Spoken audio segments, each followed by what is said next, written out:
ಯಾರಿಗಿಲ್ಲ ನೋವು, ಯಾರಿಗಿಲ್ಲ ಸಾವು, ವ್ಯರ್ಥ ವ್ಯಸನದಿಂದ ಸಿಹಿಯೂ ಕೂಡಬೇವು.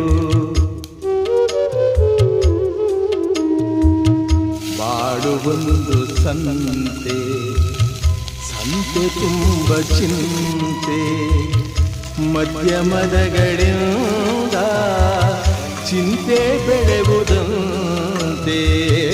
ಅಂಕೆ ಇರದ ಮನಸ್ಸನು ದಂಡಿಸುವುದು ನ್ಯಾಯ, ಮೂಕ ಮುಗ್ಧ ದೇಹವ ಹಿಂಸಿಸುವುದು ಹೇಯ.